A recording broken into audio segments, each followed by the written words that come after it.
Paz do Senhor, meus irmãos, graças a Deus.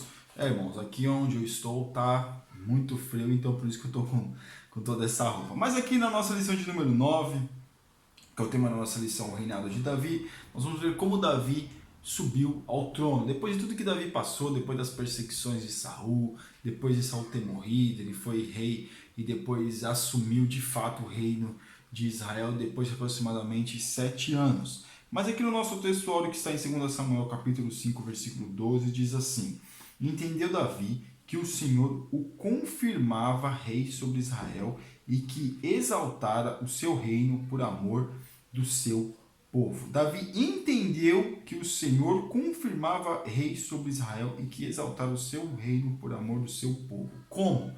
Davi tinha sido ungido rei há aproximadamente uns 17 anos. E aí depois de tudo que ele passou, aí Deus estava confirmando para ele que de fato ele era o rei de Israel.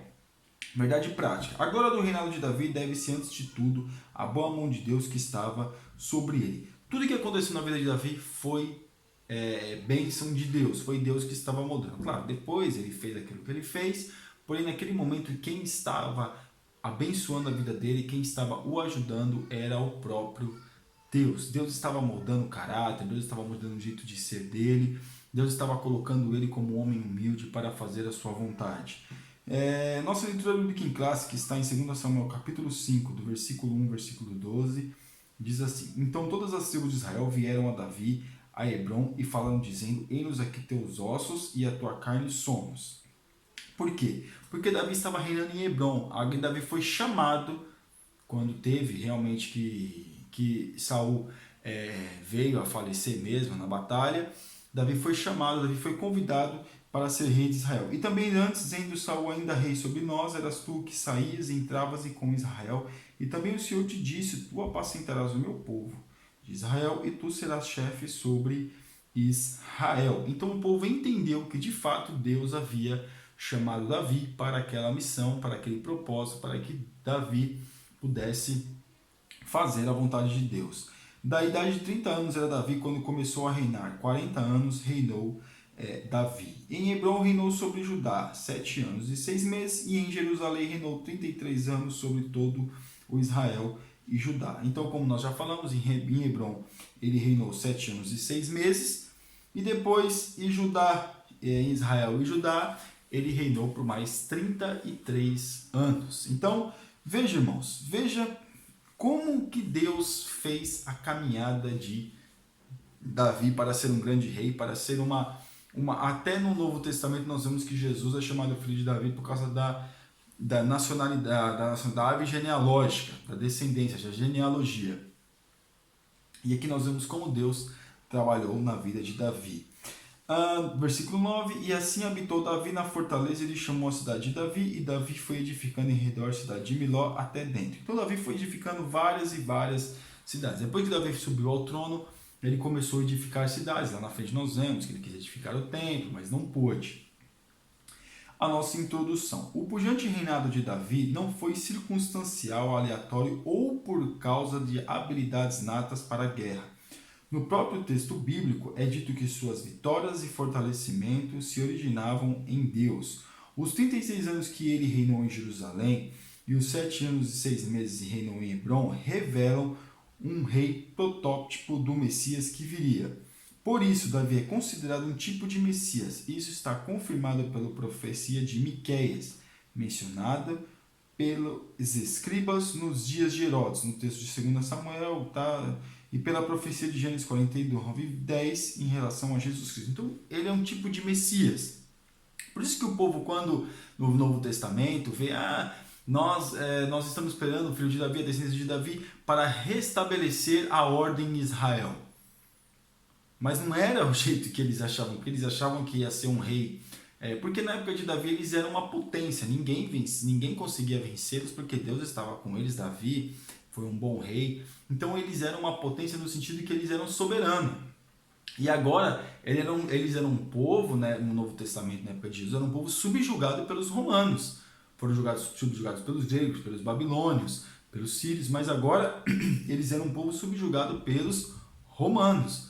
Então eles achavam que restabeleceria essa ordem. Mas não foi essa ordem que Jesus veio restabelecer. Jesus veio restabelecer a ordem espiritual.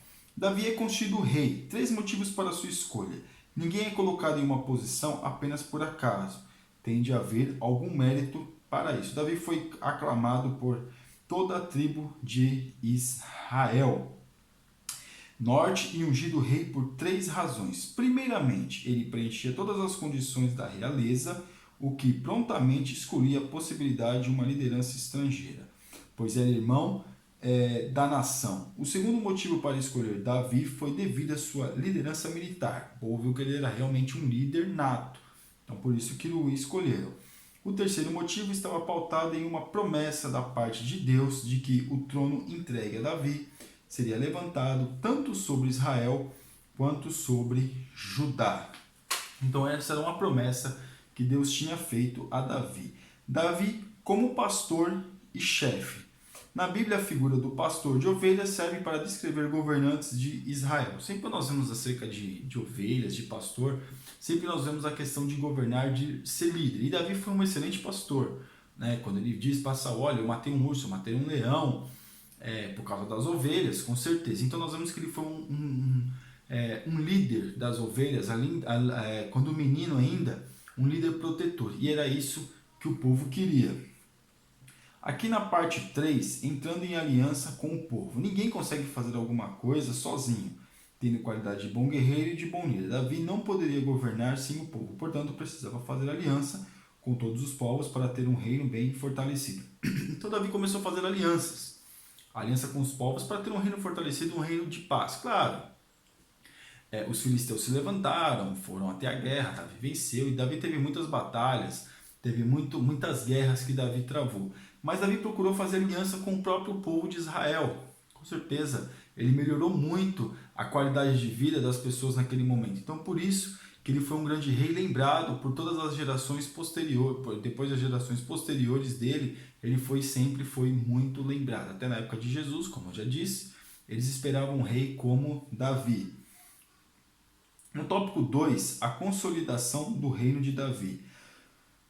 A edificação de Jerusalém. Tão logo é ungido rei, Davi se lança ao trabalho. O primeiro intento é tornar sua capital forte e bela. Sua corte e família tornaram-se grandes e notáveis. Então Davi começou a restabelecer essa questão de cidades, edificar cidades boas, edificar casas boas, edificar condições de vida boas para os povos. Claro, e também não podia se esquecer dele. Fez uma bela casa, tudo aquilo que ele gostaria, vamos dizer assim, todo rei gostaria de viver.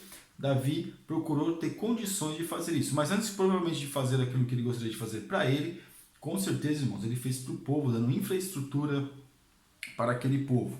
Aqui no 2, as reformas religiosas, né? Nós vamos ver que Davi ele reformulou a questão religiosa. Quando nós vemos os turnos na Bíblia acerca dos sacerdotes, que são os levitas, para poder louvar a Deus, e os sacrifícios todo momento ali, nos seus turnos, lançavam sortes para quem ia acender o incenso, quem ia fazer o sacrifício.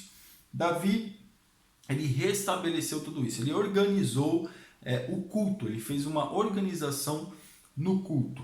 Aqui, na parte 3, a Suprema Aliança Davídica. E não só isso, esqueci de mencionar, não só isso, Davi trouxe a Arca da Aliança, que havia sido perdida lá na época de Eli, há muitos anos atrás, e Davi restabeleceu, estava na casa de Obed-Edom, e Davi trouxe a Arca. Primeiro trouxe da maneira errada, mas depois conseguiu ajustar e trouxe da maneira certa.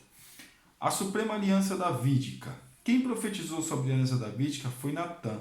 Assim como Deus falara que abençoaria a família de Abraão, não seria diferente com Davi. Ele e sua família teriam um grande nome. Podemos ver que 3 coisas importantes iriam caracterizar a aliança davídica: a firmeza da sua família na terra, seus sucessores teriam presença de Deus, uma dinastia eterna.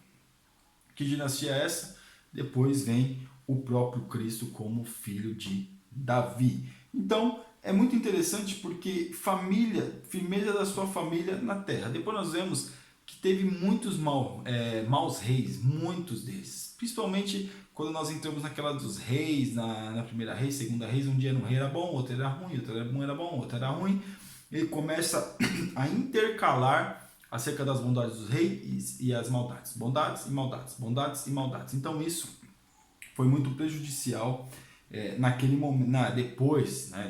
Mas aqui nós vemos que a família de Davi ela foi eternizada, seus nomes foram eternizados, apesar de que aquilo que Absalão fez, tudo aquilo que aconteceu à sua casa foi pelo seu próprio pecado, pela sua própria iniquidade. Aqui no tópico 3, a grandeza política do reinado de Davi, as realizações militares.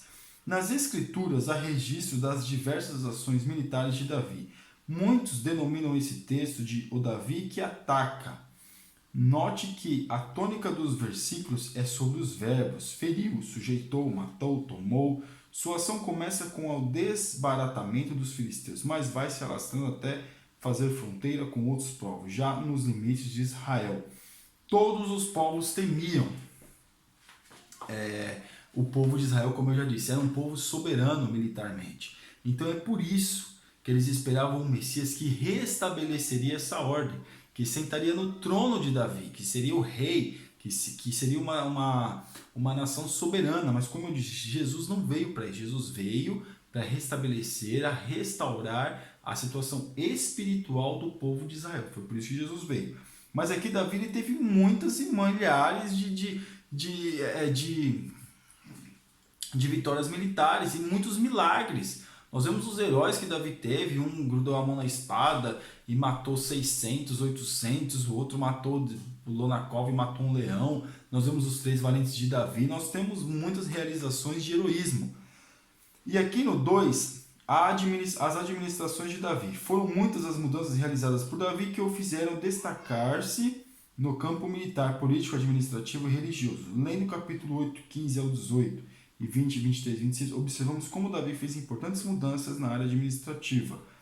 No comando de suas tropas estava à frente de Joabe, havia um grande real, um superintendente da corveia, que lidava com os estrangeiros. No campo religioso, Davi tinha 2 sacerdotes, Zadok e Aimeleque, um cronista, um escrivão, os quais eram responsáveis pelo registro de documentos do Estado, entre outras nuances administrativas.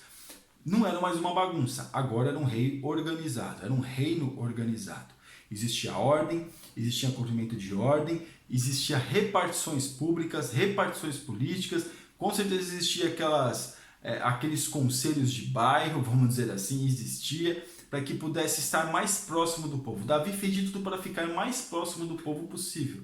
Ele não queria ser um rei que as pessoas não podiam chegar perto, um rei inacessível. Não, ele queria ser um rei acessível. E de que forma que um rei, um político pode ser acessível? Ouvindo o povo. E de que forma que ele pode ouvir o povo? Mandando representantes para ouvir o povo. Então foi isso que Davi fez. Ele mandava representantes para ouvir o povo, para melhorar a vida do povo, para melhorar as condições do povo. E aqui na parte 3... na parte 3, o culto público. Davi fez consideráveis mudanças no culto público. Os sacerdotes eram Zadok e Aimeleque. Crê-se que Abiatar já estivesse aposentado. Historicamente, pode-se entender que no aspecto religioso, as cerimônias desenvolveram-se com a família sacerdotal de Arão. Davi, aqui aí nós vamos ver, Davi faz tais mudanças porque tinha interesse pelo culto. Ele o faz com todo o cuidado, amor e reverência, tendo sempre como objetivo a maior glória de Deus. E aí nós vemos que ele traz a arca, que ele restabelece, e mais à frente ele faz um desenho do templo, ele quer edificar a casa de Deus, ele quer melhorar para que a arca de Deus pudesse estar no lugar bom, bonito e agradável. Sabemos que Deus não habita em templos feitos por homens, mas Deus queria fazer o melhor para Deus. Davi queria fazer aquilo que ele podia fazer de melhor para poder agradar a Deus. Então aqui nós vemos que como Davi ele se destaca, né? Ele traz o povo para si, ele traz o povo ao arrependimento, ele traz o povo à reflexão. Por isso que o seu reino foi tão forte, tanto militarmente como espiritualmente, porque o povo estava realmente desejoso mesmo da presença de Deus, porque o seu líder era um líder que fazia isso. Depois que Davi pecou, nós vemos como aconteceu o reino, tá vendo? Nós vemos. Enquanto a pessoa está na presença de Deus, é uma bênção. Depois que sai, meus irmãos, toda sorte maligna pode acabar caindo sobre ela. E aqui a nossa conclusão. O reinado de Davi e de seu filho Salomão ficou conhecido como a área de ouro de Israel. Mas na verdade, o rei Davi sabia que a fonte verdadeira de toda a grandeza do reino vinha de Deus. Porque quem sou eu e quem é o meu povo para que pudéssemos dar voluntariamente essas coisas? Porque tudo vem de ti, das tuas mãos, tu damos. Então Davi entendeu, tudo é de Deus, nada é meu. Tudo de Deus e é Deus que pode todas as coisas. Amém, meus irmãos? Que Deus abençoe os irmãos em nome de Jesus. Você ainda que no nosso canal está convidadíssimo a assinar. E que Deus te abençoe. Fique na paz.